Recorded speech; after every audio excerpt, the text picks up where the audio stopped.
ZB9 news కి స్వాగతం. ప్రాణం కన్నా విలువైంది మనకు ఏమీ లేదు. వాహనదారులు డ్రైవింగ్ చేసేటప్పుడు అజాగ్రత్తగా డ్రైవింగ్ చేయొద్దని రామగుండం సిపి అంబర్ కిషోర్ ఝా సూచించారు.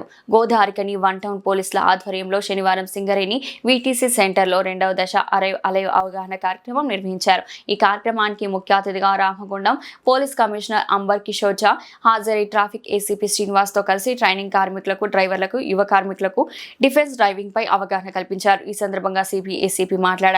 అలాగే వీటీసీలో ట్రైనింగ్ పొందుతున్న కార్మికులతో ట్రాఫిక్ రూల్స్ పాటిస్తామని ప్రతిజ్ఞ చేయించారు. ఈ కార్యక్రమంలో Godavarikhani one town CI Indrasena Reddy, traffic CI Rajeswara Rao, one town SI Manohar, traffic SI Harishankar, Ramaraju తదితరులు పాల్గొన్నారు.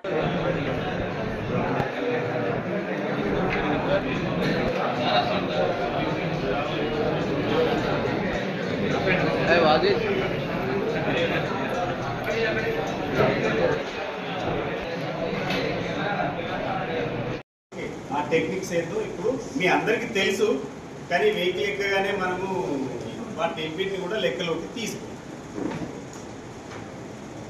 సరే, 370 డెత్స్ పర్ డే అంటే ఒకరోజు 370 మంది అంటే 450కి వచ్చింది. ఇప్పుడు రీసెంట్ ప్రకారం ఎవ్రీ డే మన తెలంగాణలో 800 మర్డర్స్ జరిగితే యాక్సిడెంట్ డెత్స్ మాత్రం 10,000 అయినాయి.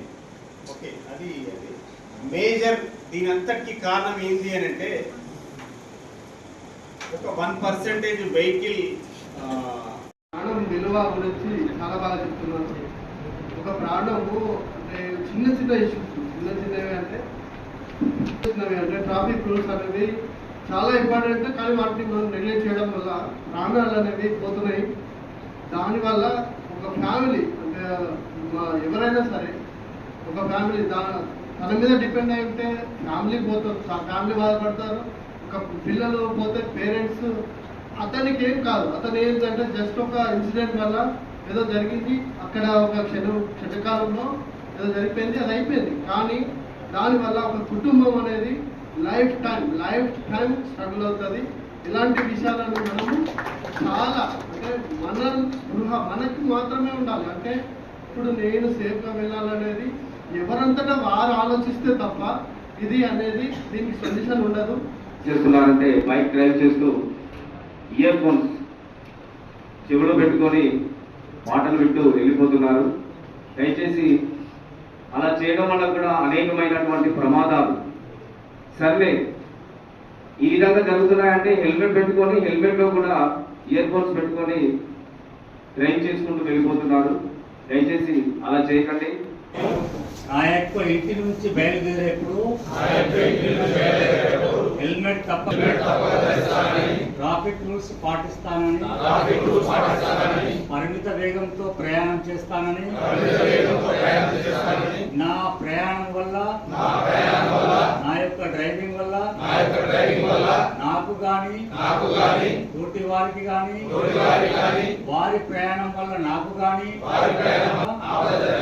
చూసుకుంటానని, ఏదైనా ప్రమాదం జరిగినప్పుడు వచ్చినప్పుడు అట్టి వారికి తక్షణ సహాయము, ప్రథమ చికిత్స అందిస్తానని సంబంధిత అధికారులకు కబురు చేస్తానని, వారిని దవాఖానాలో చేర్పించుటకు పూర్తి ఏర్పాట్లు చేస్తానని, అది నా యొక్క తక్షణ కర్తవ్యంగా భావిస్తానని ప్రమాణం చేస్తున్నాను. Thank you. ప్రభుత్వం మన డీజీపీ గారు ద్వారా ఇచ్చిన ఒక పెద్ద ప్రోగ్రాం ఉంది. ఈ ప్రోగ్రాంకి భాగంగా మేము లాస్ట్ వీక్లో ప్రతిరోజు ఒక ప్రోగ్రాం పెట్టి పబ్లిక్లో అవేర్నెస్ పెంచుకోవడానికి ఉద్దేశ్యం మనది. జనరల్గా పోలీస్ తప్పు చేసిన పనిష్మెంట్ ఇచ్చేవాళ్ళు, ఎన్ఫోర్స్మెంట్ వర్క్ చేసేవాళ్ళు.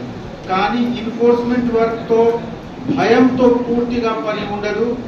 మన మనస్తత్వంలో మా గురించి మంచి ఏమిటి అది భావన కూడా రావాలి. ఆ భావన మీ అందరికీ మీ మాధ్యమంతో, మీ ద్వారా మొత్తం సొసైటీలో ఇవ్వడానికి, స్ప్రెడ్ చేయడానికి ఈ ప్రోగ్రాం పెట్టడం జరిగింది.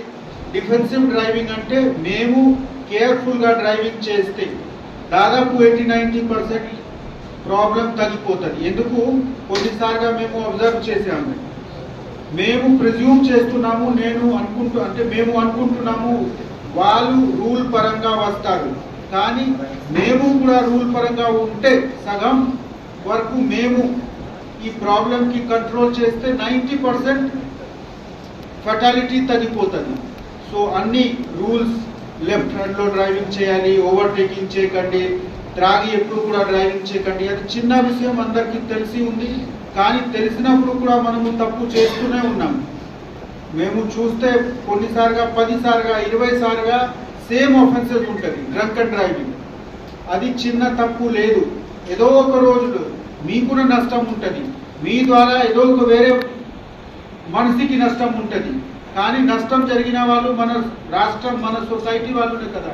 మీ రిలేటివ్ ఉండొచ్చు, మీ మిత్రులు ఉండొచ్చు, లేకపోతే మీ మిత్రులు లేకుండా వేరే వాళ్ళకి మిత్రులు ఉంటారు, ఎవరికి ఫ్యామిలీ మెంబర్ తప్పకుండా ఉంటారు.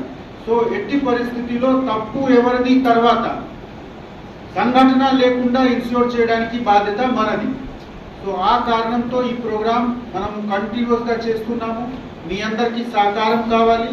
మీరు ఇప్పుడు ఒక ఇన్ఫార్మ్డ్ సిటిజన్గా ఉండి తెలంగాణలో మొదటి నుంచి జాగృతి ఉంది, అందరు అలర్ట్గా ఉంటారు, అందరు సామాజిక అవగాహన ఉంది. ఈ విషయంలో కూడా మీరు అవగాహన పెంచుకోండి.